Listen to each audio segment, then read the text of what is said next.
My son thinks there's a woman in his closet. Mom, Dad. She's back. She's back. My 8-year-old son burst into our room screaming, the door banging against the wall as he dove into the darkness where my wife and I were trying to sleep. Richard, I groaned, voice thick with exhaustion, my eyes still half-lidded. I've told you 1,000 times, she's not real. He scrambled straight onto the bed and into Sarah's arms. She gathered him close without hesitation, soothing him with soft words and a hand stroking his back. It's all right, honey. You're safe, she whispered, kissing the top of his head. Then her eyes flicked to me, sharp and urgent. Mike, can you check Richard's closet? Just to be sure? I rubbed my face, trying to shake the weight of sleep. Babe, it's not going to. Her stare cut through me, colder than the night air. No words, just a demand. I sighed, swung my legs out of bed, and shuffled toward my son's room. We'd done this song and dance at least 15 times now, and it was starting to grate on me. About 2 months ago, Richard had first told us about the woman who came out of his closet at night to whisper to him. At first, we were obviously horrified. When I heard his screams that first night, I'd run like a bat out of hell down the hall, flicked the light switch on, and found him trembling, finger extended at the closet door. I'd ripped it open without a second thought, heart hammering, scanning every corner for any sign of a threat. But of course, there was nothing there, just a neat row of clothes, boxes, and a few scattered toys at the bottom. This time was no different. I opened the closet door with irritation, and upon looking at an empty space once again, I closeted a little bit harder than I wanted and went back to our bedroom. It's all clear, buddy, I said softly, stepping back into our bedroom. Richard was still curled up in Sarah's lap, his face blotchy with tears. She said it's almost time for me to meet her other children, he choked out between sobs. She said you don't love me, only she loves me, and that she's my real mother. His eyes flicked up to Sarah's face before he buried himself against her chest, clinging to her like a lifeline. But I don't want her to be my mommy. You're my mommy. It's okay, sweetheart. It's okay, Sarah cooed, rocking him gently. You're not going anywhere with her, you can sleep with us tonight. I tried to catch her eyes, sending her a desperate look that screamed absolutely not. But she wouldn't meet my gaze, and it was clear I had no sway in this. Sarah curled up with Richard, whispering comfort into his hair as his little body shook with exhaustion. I grabbed my pillow and trudged to the living room, resigning myself to another night on the couch. A glance at the clock on the way out, 3:45 a.m. If I was lucky, maybe I'd steal a few hours of rest before the alarm yanked me up for work at 7.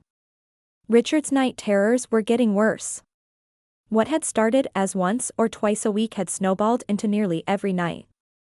The constant interruptions, the same routine over and over, I was starting to feel the edges of my sanity fray. We tried everything, nightlights, leaving the door cracked, sitting with him until he fell asleep. For a while we thought it might help, but every night the same thing happened. The screams, the tears, the panicked rush to his room. Over and over. What used to be once or twice a week had turned into a ritual, a relentless routine that left us staggering through the days like zombies. When morning finally came, I was pulled from a shallow, twisted sleep by the shrill whistle of the kettle. My neck throbbed from the awkward angle of the couch cushions as I pushed myself upright. Richard sat at the table, still in his pajamas, spooning soggy cereal into his mouth. Sarah hovered beside him with her mug clutched tight, her face pale, eyes rimmed in red. She looked like she hadn't slept either. Morning, I muttered, grabbing a mug from the cupboard. Sarah only hummed in response, staring at Richard like she was watching him for signs of something she couldn't quite name. "How do you sleep, buddy?" I asked, forcing a note of cheer into my voice as I reached over to ruffle his hair. "Fine," he mumbled without looking up from his cereal. His voice was flat, distant, too old for an 8-year-old. I frowned. "No bad dreams?" "I've told you, it's not a dream," Richard said quietly, but there was a tremor in his voice. "She's real." "Richard, please, it's not, you don't listen," he suddenly shouted, the words bursting out of him like a dam breaking. He shoved his chair back, startling Sarah so badly she almost spilled her coffee. "She's real." She's real. She's real. Okay, I said, hands out, trying to calm him. Richard's small chest heaved. His eyes welled with tears before he collapsed back onto the table, his forehead pressing into his arms as sobs overtook him. I should get ready for work, I muttered, the weight of exhaustion settling over me like a heavy coat. I stormed out of the room, shoulders tense, each step dragging as though the floor itself were holding me back. I shambled into work feeling hollow, the morning's tension still clinging to me like wet clothes. Every step felt heavier than the last, and the hum of fluorescent lights overhead grated on my nerves. My coworkers greeted me with cheerful hellos, but their voices sounded distant, almost muffled, as if I were underwater. Meetings blurred together, I nodded at things I didn't absorb, smiled at jokes I didn't hear. My hands shook slightly as I sipped coffee after coffee, trying to fuel my brain enough to function. By lunchtime, my stomach had tied itself in knots, twisting with anxiety rather than hunger. I was more caffeine than man.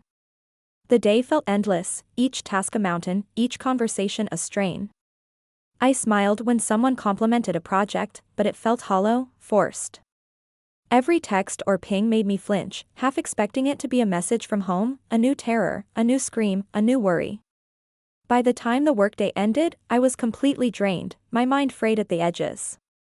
I packed up slowly, almost reluctantly, thinking of the evening ahead. Another night, another battle against shadows only I could see.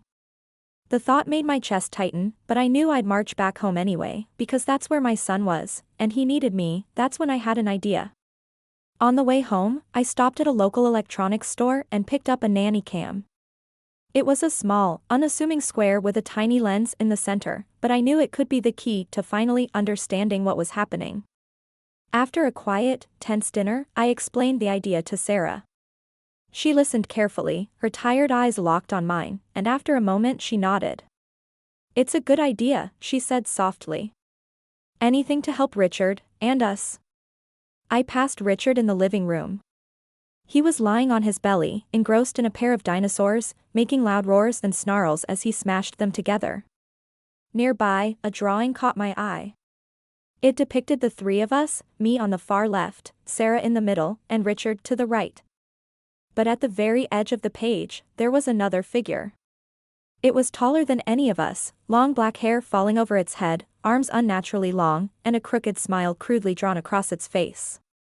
I clung to the hope that the camera would finally reveal the truth, that it was all in my son's head. I set up the nanny cam on Richard's dresser, a perfect vantage point capturing both his bed and the closet in frame. Tomorrow morning, I planned to show him that nothing was in his room, that everything was safe, that we could all sleep easy. After downloading the app and double-checking that the camera was recording, I got Richard ready for bed. His small hands clutched his favorite dinosaur as I helped him into a pair of blue pajamas and tucked him in. "See that?" I asked, pointing to the camera as I crouched by his bed.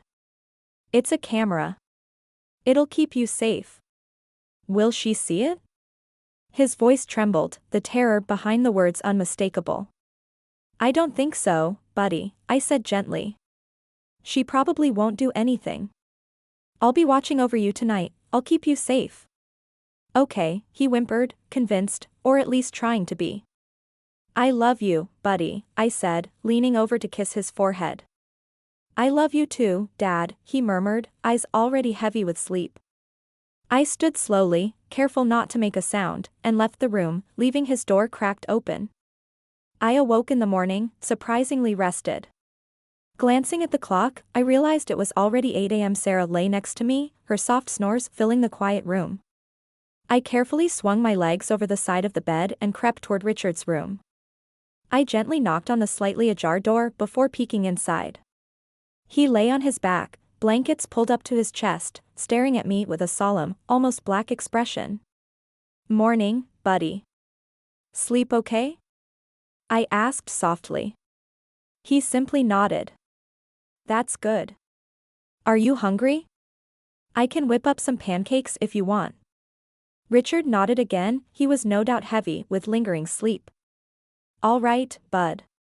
I'll let you snooze a bit longer, I'll holler when pancakes are ready." I shut the door quietly and made my way to the kitchen. The rest of the morning passed without incident.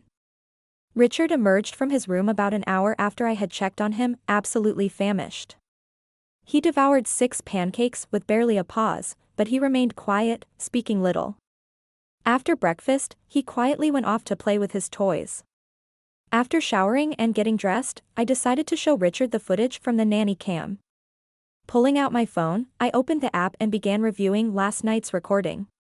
I watched myself lean over his bed, planting a gentle kiss on his forehead, whispering that I loved him, and then quietly leaving the room. The camera's night vision kicked in, bathing the room in an eerie, pale green light. I fast-forwarded the footage a bit, stopping just after midnight. The closet door creaked open, a thin, almost skeletal hand pushing it aside.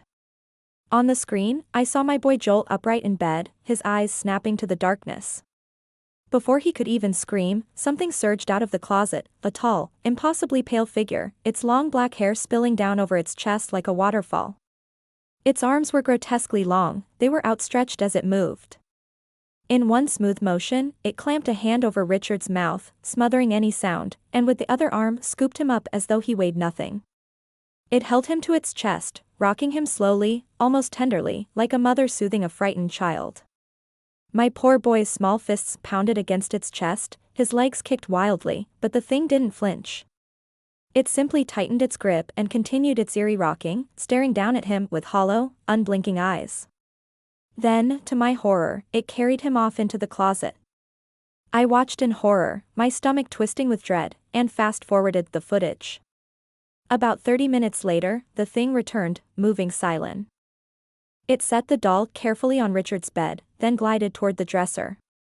From a drawer, it pulled out a pair of pajamas and, with deliberate care, dressed the doll in my son's clothes. A soft, almost affectionate tap on the doll's head followed, then the figure retreated into the shadows of the closet, closing the door with a faint click. I held my breath, watching the doll. Slowly, impossibly, it began to grow. Its limbs stretched, its torso lengthened, until it matched the exact height and shape of Richard, even his hair was the same. Its small hands mimicked the way Richard had slept, its head tilted in the same way he had fallen asleep.